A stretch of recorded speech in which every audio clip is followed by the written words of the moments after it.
Hello, I mentioned Philip Hollobone a few minutes ago, but I think it's worth pointing out that Hollobone isn't the only Conservative MP to have raised questions with Jenrick and the Home Office about the policy of putting asylum seekers in hotels.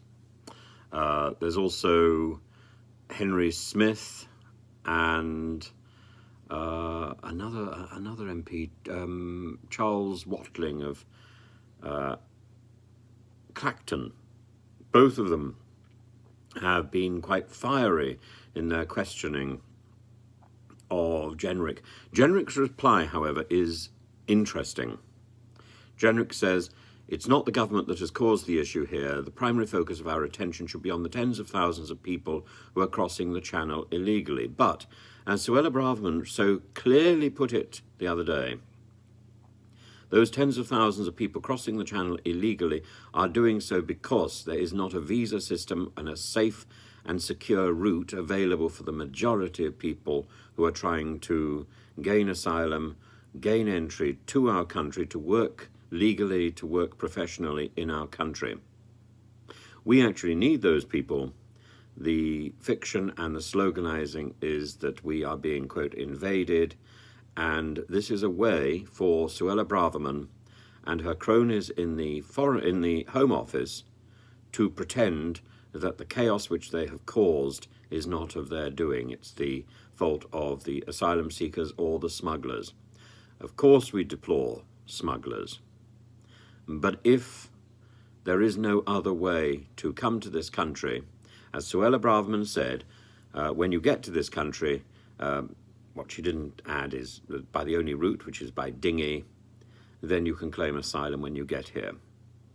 If you cannot get biometric details, if the visa system which was outsourced is not working in a country of origin, then there is only one route, and that is the route which is, quote, illegal, and which is being touted as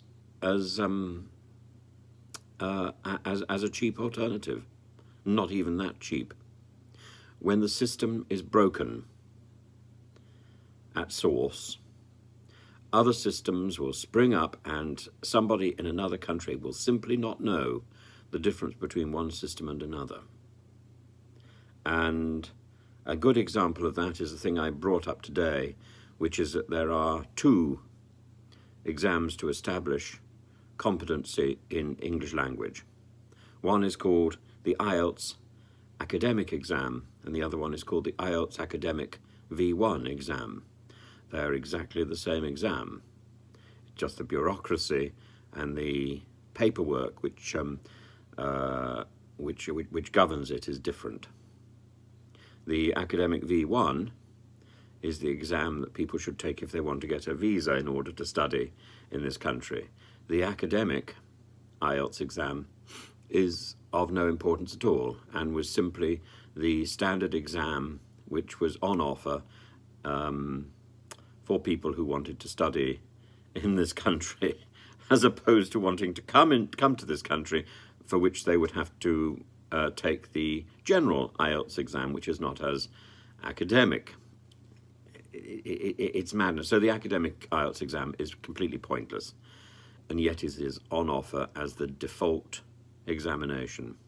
And anybody going to the British Council to do the IELTS exams will be directed towards the IELTS academic rather than the IELTS academic V1.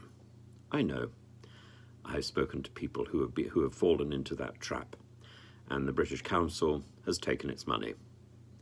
This is deceitful, and this is approved and sanctioned effectively by our Home Office, by our Foreign Office.